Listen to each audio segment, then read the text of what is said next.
We are going to hear what God has for us today. Tutasikia kile ambacho Bwana ametuandalia. And I want to say that Jesus died, Na nataka kusema kwamba Yesu alikufa Jesus rose again, na akafufuka and Jesus is alive. na yuko hai. Do you hear that? Umesikia Jesus hilo? came, Yesu alikuja, came on earth, akaja duniani, he became like us, akawa kama sisi, he did all that he did, akafanya yale yote ambayo ate, angefanya, akala, he drank, akanywa, he walked, akatembea. he had an experience like the way we have, Na akawa na mambo kama ambayo sisi pia tunapitia. and he was God. Na yeye bado alikuwa Mungu.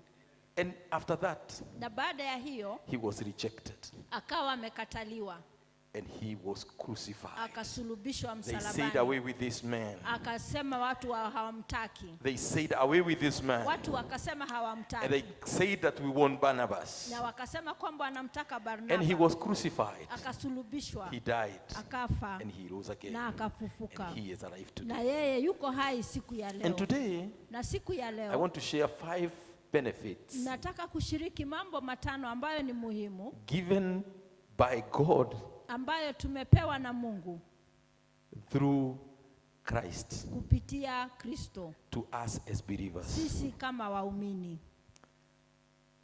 5 benefits Mambo matano ambayo ni ya muhimu, given by God through Christ to believers. ambayo waumini wamepewa naye Mungu. We may ask ourselves, what are benefits? Tunaweza kujiuliza mambo haya manufaa ni yapi?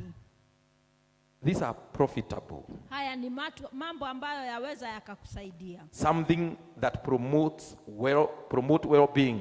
Mambo ambayo huhuisha ama hutengeneza hali ya kuwepo. Or is an advantage. Ama ni jambo ambalo ni bora. Or it is a blessing. Ama ni baraka. Benefit can also be Jambo hili ambalo ni bora linaweza kuwa useful jambo ambalo linasaidia, to favor another ama kuwa unampendelea mtu mwingine, or gain oneself. ama ile dhamana ya kujipatia wewe mwenyewe. And our reading is coming from the book of Colossians chapter 1 and verses 12 through to 14. Wakolosai mlango wa kwanza mstari wa 12 hadi 14. Colossians chapter 1 verse 12 to 14. Wakolosai 1:12 hadi 14. This is what the Bible says. Maandiko yanasema hivi: Giving thanks to the Father who has qualified us to be partakers of the inheritance of the saint in the light. Verse 13. He has delivered us from the powers of darkness and conveyed us into the kingdom of the Son of his wrath. 14. In whom we have redemption through his blood, the forgiveness of sin. Our Heavenly Father, in the name of Jesus, Baba, katika jina la Yesu, thank you for this word. asante kwa ajili ya neno As we hili. share, Tunapolishiriki, as we hear from you, tunaposikia kutoka kwako, help us tusaidie and transform na us. utubadilishe. In Jesus' name, Katika jina la Yesu. amen. Amen. This was Paul writing to the Colossians. Huyu ni Paulo akiwaandikia Wakolosai. And Colossians or Colossae or the Colossus church Kanisa hili la Wakolese was actually not planted by Paul. halikuwa limeanzishwa na Paulo. It was not actually a church plant of Paul, Halikuwa kanisa ambalo Paulo alikuwa ameanzisha.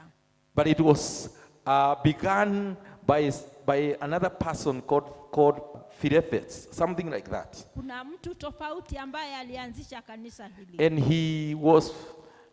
it is told, or it is said, that this guy or this brother was he was converted from the church of Ephesus. Na huyu mtu ambaye alianzisha alikuwa ametolewa kanisa lile la Waefeso. And Paul had never visited the church of Colossae. Paulo wakati huo hakuwa ametembelea kanisa hili la Wakolosai. And this man visited Paul in prison. Na mtu huyu akawa amemtembelea Paulo kule jela. And actually, this man had visited so that he can tell Paul concerning the church in Colossae or Colossians. akiwa na makusudi ya kumweleza mambo yalivyokuwa katika kanisa la Wakolosai. And this is the reason why Colossian church was one of the prison letters. Na ndio sababu kanisa hili lilikuwa moja ya barua zile ziliandikiwa. And he was actually to address, he went to prison to tell Paul or to tell Paul concerning this church. Mtu huyu akawa ametembelea Paulo kumweleza kuhusu kanisa hili. And he was to tell him exactly what was happening in the church of Colossae. Kuhusu mambo yote yaliyokuwa yakiendelea kule kanisani. And they were actually to address the issue of Gnosticism. Na walikuwa wanataka kuzungumzia hali hiyo ya kutokuwa. Or about knowledge. Ama kule kujua.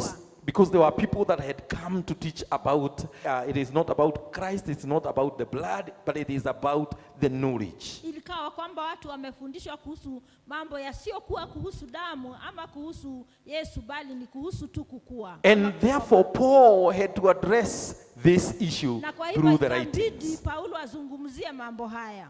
And Paul was very sincere because the Bible says, if you read the book of Colossians chapter 1 beginning from verses 1.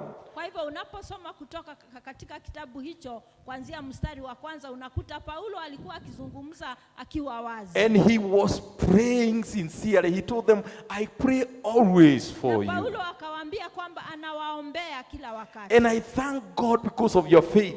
Na ninashukuru Mungu kwa ajili ya imani yenu. I ask God to help you to know and to understand his will. Naomba kwamba Mungu awasaidie kujua na kuzitambua. He was asking God, he was so sincere when he was praying to God, and he was praying and he was telling God that God may give the Colossian church the spiritual wisdom and understanding. Akawa anaomba kwamba Mungu akalipe kanisa ile roho ya kuamini na hata kujua. He also prayed that God may help and God may help them live to honor and please God. Akawa anaomba kwamba watu hawa waishi wakiwa katika hali ya kumwamini na kumpendeza. He was also asking God, he was so sincere, he was also asking God to give them more knowledge of himself, or of God, of Christ. Anaomba Mungu pia awape watu hao hekima zaidi na kule kumjua Mungu. He was also praying that God may give them strength to endure and also to have patience. Awape Mungu akawape uwezo wa kustahimili na wawe watu wenye uvumilivu. And he was praying so sincerely, and he was praying and he was telling God to fill them with joy and thanksgiving. Akawa Mungu awape watu hawa furaha ya kiungu. And when he reached now to verses 12, na tunapofikia mstari wa 10, this is where Paul was telling the church in Colossae or Colossians church. He was telling them, and he was now giving them the 5 benefits that are given by God to believers through Jesus Christ. Hapo katika mstari wa 12 ndipo anaanza kuwapa watu hawa manufaa 5 ambayo hupewa waumini na Yesu Kristo. One of the benefits that Paul talked about, manufaa moja ambayo Paulo alizungumzia. you can write this one. Unaweza andika haya. He said, alisema, and one of the benefits is that when one is in Christ, alisema kwamba mambo mema yako katika Kristo, or when you have Jesus with you, wakati una Kristo ndani mwako, he has enabled us to share in his inheritance. Kristo ametuwezesha tukaweza kushiriki katika urithi wake. He has enabled us to share, ameturuhusu tukashiriki in his inheritance. katika urithi wake. I want to tell you, nataka kuambia, or I want to say this, ama nataka kusema hivi, that Jesus kwamba Yesu has given us the enablement. Yesu ametupa ule uwezo. And he has enabled us to begin to share in the inheritance that used to belong to Jesus himself. Ametuwezesha kushiriki katika ule urithi ambao ulikuwa ni wake peke yake. And we have become partakers of that inheritance. Na sisi tumekuwa washirika wa huo urithi. So that is one of the benefits that we have as children of God. Huo ni moja wa manufaa ambayo sisi tunao kama wana wa Mungu. That now we can enjoy kwamba sasa tunaweza whatever belongs to Jesus Christ. Kitu ambacho mwanzo ambazo kilikuwa ni whatever was Christ, kile ambacho kilikuwa whatever was only for kile Jesus, tu ambacho kilimfaa kuwa cha Yesu it has pekee, also become sasa for kimekuwa us. chetu. We have become men and women, brothers and sisters, who can now begin to inherit. Sisi pia tumefanyika watu ambao wanaweza kurithi. One of them Kitu kimoja baana ya hicho is that we are we are now to inherit the power that belonged to Jesus. ni kwamba tunaweza kupokea zile nguvu ambazo tu zilikuwa za Kristo. The power and the authority that Jesus had. Zile nguvu na mamlaka ambazo Yesu alikuwa The nazo, one that he has zile ambazo anazo has become our inheritance. zimefanyika kuwa urithi wetu. When you read 2 Corinthians chapter 5 and verses 21, Ukisoma Wakorintho wa pili mlango wa we'll 5 get it mstari wa this, 21, we'll get it so well. For he made him who knew no sin to be sin for us, that we might become the righteousness of God in him. kwa sababu alifanyika kuwa asiyekuwa na dhambi kuwa mwenye dhambi, ili nasi tukafanyike wenye haki katika Mungu ndani mwake. So we have become the righteousness of Kwa God. sababu hivyo sisi tumefanyika kuwa wenye haki wa Mungu. So you don't have to worry. Kwa hivyo usiwe na wasiwasi. Already we have been made righteous. Kwa hivyo tayari tushafanyika wenye So haki. you don't have to walk like somebody who is who requires, who need mercy. Usitembee tu kama mtu ambaye ni wa kuhurumiwa. Already we are to inherit that which belongs to Tayari Jesus. tushakuwa warithi wa kupokea kile ambacho kilikuwa. Number 2, Jambo la pili, he has rescued us ametukomboa ama ametuokoa from Satan's kingdom kutoka katika ufalme wa shetani. of darkness and made us his children. Ametufanya kuwa sisi watoto wake. He has rescued us. Ametuokoa.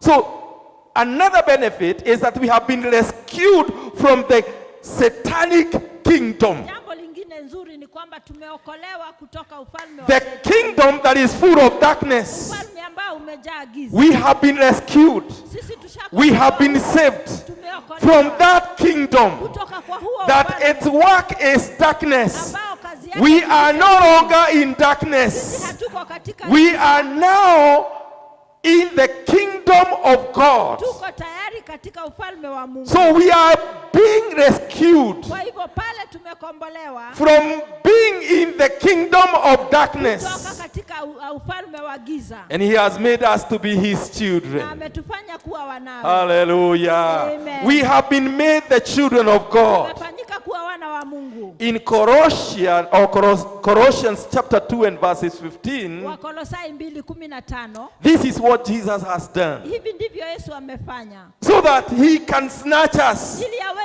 I tell you, kutunyang'anya. brothers and sisters, we have been snatched. Nakwambia kwamba We have been tumenyang'anywa. rescued. Tumeokolewa. And this is the way he has done it. Na hivi ndivyo amefanya. And in this way, he disarmed the spiritual rulers and authority.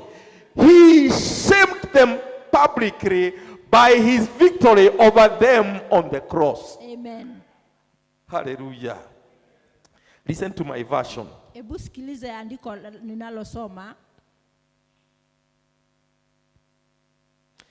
In this, it is the same. In this way, he disarmed the spiritual rulers and authority. He shamed them publicly by his victory over them on the cross. Amen. Let me say to you, Hebu we have niambie. been rescued from Satan's satanic kingdom. Sisi tumekombolewa kutoka kwa ufalme wa shetani. That kingdom that is full of darkness. Ufalme ambao umejaa giza tu. That is another benefit. Hiyo ni manufaa nyingine. Another benefit is Manufaa mengine ni kwamba he has brought us into his eternal kingdom. ametuleta katika ufalme wake wa milele. We have been brought up Sisi tumeletwa into his eternal kingdom. na tumewekwa katika ufalme wake ambao ni wa milele. We were Gentiles. Sisi tulikuwa ni Gentiles. hao Gentiles. We had no inheritance. Hatukuwa na urithi wowote. We are people who were rejected. Tulikuwa watu ambao wamekataliwa. We had no inheritance. Hatukuwa na urithi wowote. We were in the kingdom of darkness. Tulikuwa katika ufalme wa giza. But one thing that has happened Lakini kitu kimoja ambacho is kimetendeka that through Jesus, kupitia Kristo Yesu he has brought us ametuleta into his eternal kingdom. na kutuweka katika ufalme wake wa milele. And this is how he has done it. Na amefanya hivi. Paul explained it to Ephesians. Paulo akaeleza vizuri kwa Waefeso. Ephesians 1 verses 5 and 6. Katika Waefeso 1 mstari wa 5 na 6. He says this. Anasema hivi. Look at this. God decided in advance. I'm telling you. Mungu aliamua mapema. Hallelujah. God decided in advance to adopt us into his own family by bringing us to himself through Jesus Christ. Amen. Hallelujah. Amen. God decided long time ago. He decided to adopt us Aliamua kutuchukua mapema. into his own family Akatuweka katika by familia. bringing us to himself Akatuleta kwake through Jesus kupitia Christ. Kristo Yesu. So he has brought us Kwa hivyo ametuleta into his eternal kingdom. na ametuweka katika ufalme wake wa milele. This is what he wanted to do. Hivi ndivyo alitaka kufanya And it gave him great na pleasure. ikampa furaha ya ajabu. Hallelujah. Amen. By doing this, Kwa kufanya hivi, by deciding long time ago kwa kuamua kitambo to adopt us in his family, atuchukue atuweke katika jamii yake. that was his great pleasure. Hiyo ilimpa furaha sana. Hallelujah. Amen. That was his great pleasure. Hiyo ilimpa furaha kubwa. Let's read verses 6. Hebu tusome kwanza mstari wa 6. So we praise God for the glorious grace he has poured out on us who belong to his dear son. Kwa hivyo tumshukuru Mungu kwa ajili ya tendo lake kubwa ambalo amelifanya kutufanya sisi ambao ni wana wa mwana wake. Number 4. Benefit number 4. Manufaa ya 4. He has purchased our freedom Amenunua uhuru wetu from sin and judgment kutoka kwa dhambi na hukumu with his blood. kwa damu yake. He has purchased our freedom Amenunua uhuru wetu from sin kutoka kwa and dhambi judgment na hukumu with his blood. kupitia kwa damu yake.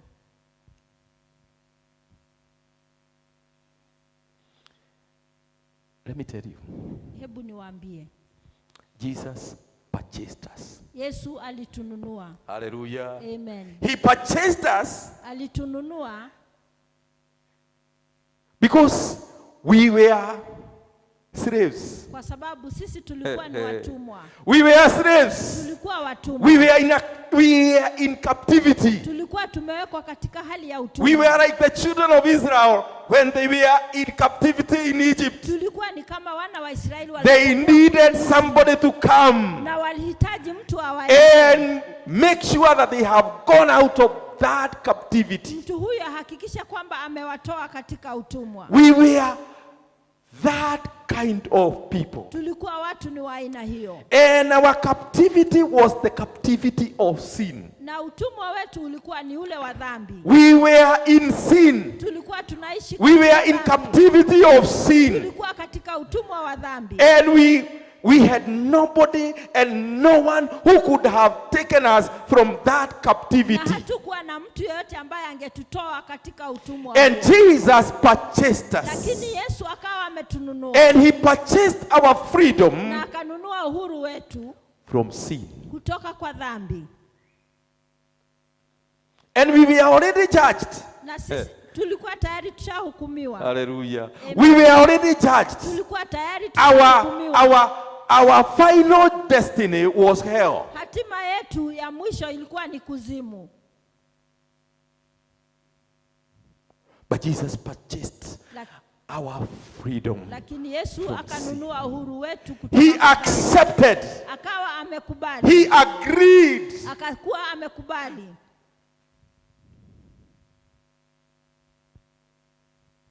Because we were in that sin. Kwa sababu sisi tulikuwa You could not have done anything yourself. Haungejifanyia jambo lolote. You could not have done anything.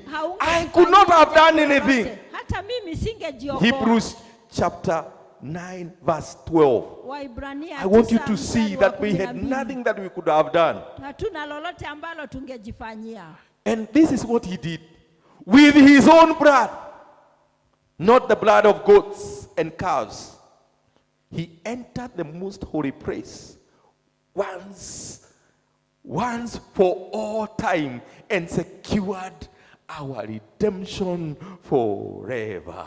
Forever. Amen. Forever. Hallelujah. Amen. With his own blood, not the blood of Kwa goats. damu yake mwenyewe, sio damu ya kondoo. You know, people are trying even now. Unajua watu hadi sasa wanajaribu. And I do not want them to hear me. Na sitaki wanisikie. And when they hear me, that is okay. Na hata wakisikia ni sawa. People have gone back to those old traditions. Watu wamerudi nyuma katika zile tamaduni. They have gone to those old traditions. Wamerudi nyuma kwa zile tamaduni za zamani. And they think and they are thinking that those traditions will be able to remove them, to wipe out their sins. Na wanadhani kwamba hizo tamaduni zitawatoa kutoka dhambi zao. But we have no problem with them. Lakini hatuna shida na wao. There are those things that they want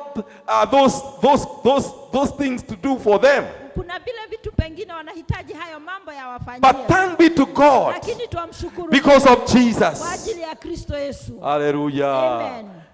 Because he purchased our freedom from sin and judgment Kwa sababu alinunua uhuru wetu kwa dhambi with na hata his hukumu. own blood. Kwa damu yake mwenyewe. We could not do anything. Hatungejifanyia lolote. Let me tell you. Hebu nikwambie. They tried. Walijaribu. They tried. Walijaribu. And they tried. Na wakajaribu It never worked. Lakini haikufanya. The children of Israel, Wana wa the Israeli, chosen generation, na hata the vizazi chosen people, na watu they hawa- tried through sacrificing, through going into the holy place. Walijaribu kutoa dhabihu hata kwenda mahali In patakatifu. the Holy of Holies, Katika patakatifu. they went with a lamp. Walienda na mwana They kondoo. used to go with a lamp. Wangeenda na mwana Every kondoo. year. Kila mwaka. They sacrifice Wanamchinja. so that their sins can be removed, Ili dhambi zao ziweze can kuondolewa. be cleansed. Dhambi zao zioshwe. But after that, Lakini baada they ya would hiyo, get it back into their sins. wangerudi tu katika zile dhambi. So every year they would do it. Kwa hivyo kila mwaka Every year they walifanya would hivyo. do it. Kila mwaka. Every year they did it. Kila mwaka.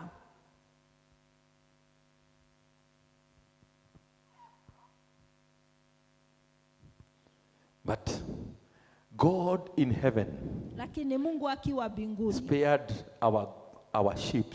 akaweza kusema kondoo zetu zibaki. Hallelujah. Amen. He spared our sheep. Akasema hizo kondoo zibaki. Because I want to believe that they used to sacrifice Kwa sababu naamini kwamba walikuwa wakitoa every dhabihu year. kila mwaka. And some people want us to go back there. Na watu wanataka turudi pale. Sacrificing. Tuwe tunatoa Every dhabihu single day. kila siku.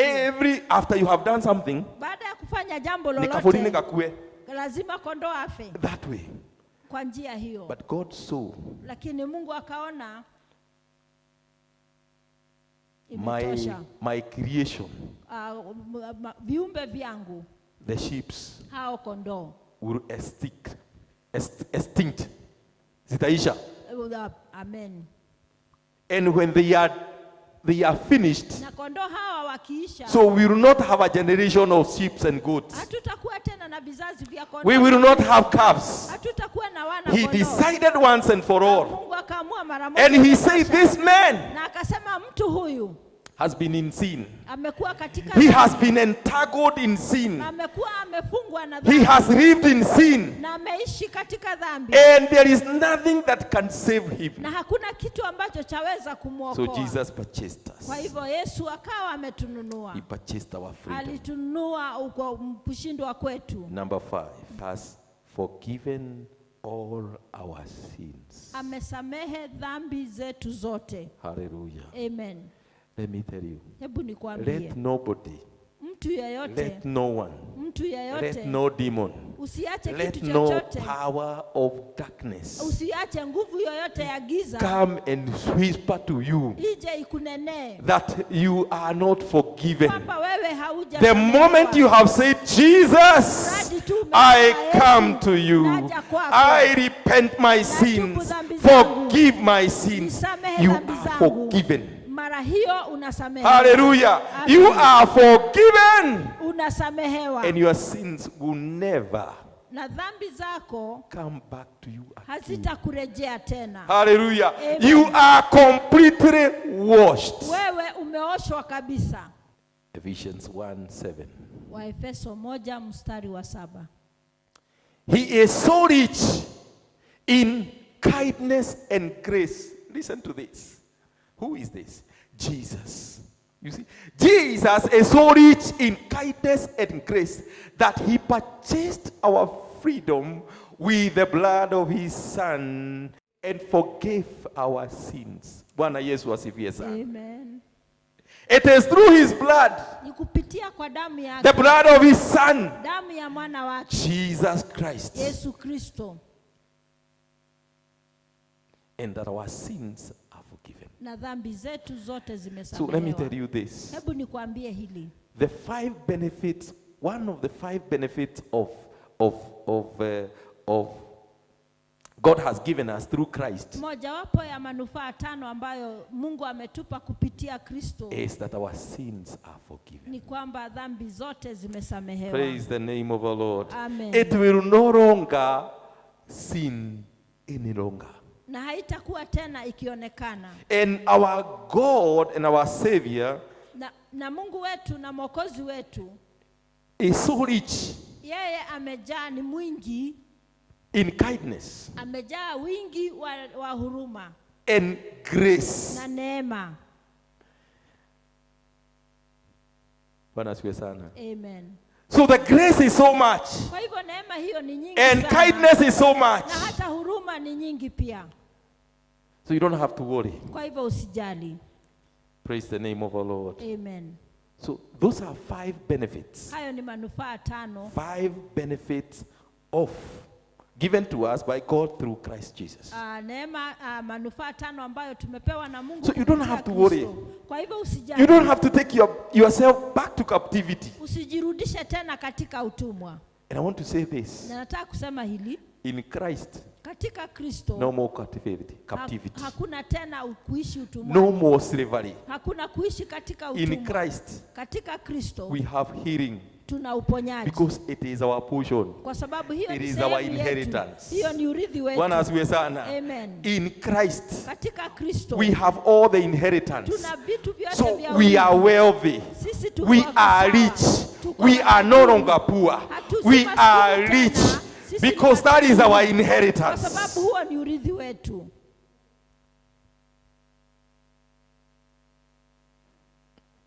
Hallelujah. Amen. So let nobody, let no one fix you and tell you that you are in slavery. Usiache mtu yote tena akwambie uko katika utumwa. We are already in the kingdom, in the eternal kingdom of our God. Tayari tuko katika ufalme wa milele wa Mungu. I tell you, nakwambia, Jesus disarmed.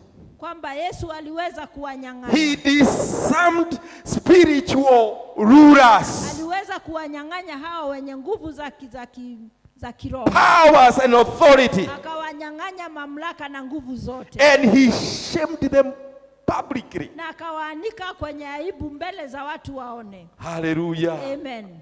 Jesus has disarmed the devil. Yesu ameweza the devil has been disarmed. Shetani hana. He has no arms. Hana silaha zozote. He has no arms to fight. Hana silaha za kupigana. Peter said, Petero anasema, he is just like a roaring lion. Anakaa tu kama simba agurumaye. Hallelujah. Amen. He is not a lion. Yeye sio. He is like a roaring lion. Kama simba agurumaye. So sometimes he may roar. Kwa hivyo tu he may shout anaweza guruma to bring fear And that is what the devil does. Anaweza guruma Because kwa already he is uoga. disarmed. Kwa sababu tayari hana silaha. And because he is disarmed, Na kwa sababu hana we got to silaha, know. yatupasa We kujua. got to know Yatupasa kujua that we are more better.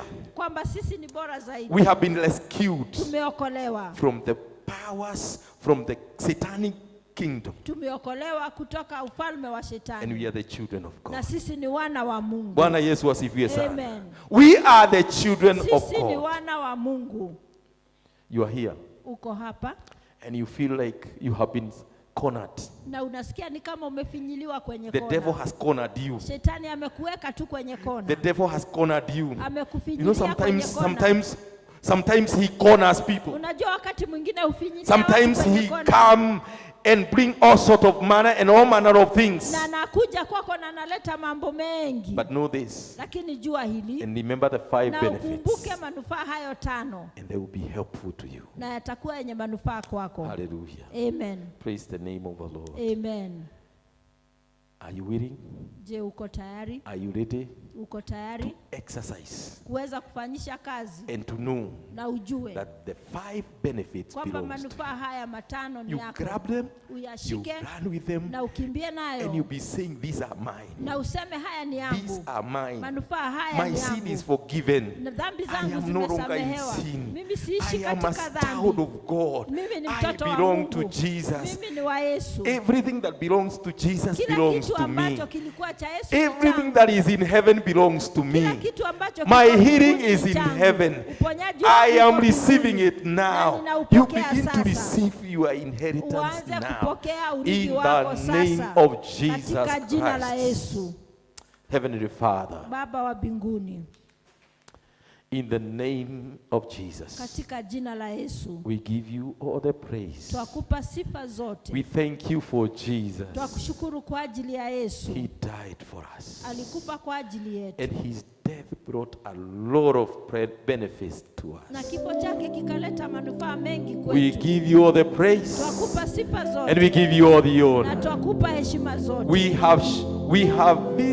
We have this benefit Tuna manufaa haya that we can now share ambayo tunaweza shiriki with him pamoja na Kristo. every inheritance that belongs to him. Kila urithi ambayo ni wa Yesu. We receive every inheritance. Tunapokea kila urithi It is our portion ambayo ni sehemu in yetu the name of Jesus katika Christ. jina la Yesu. Father, we thank you Baba, twakushukuru and we give you all the na praise. twakupa sifa zote In Jesus' name do we pray and give katika thanks. jina la Yesu. All of us say amen. Amen. All of us say amen. Amen. Can we give a clap to the Lord in Jesus' name? Amen.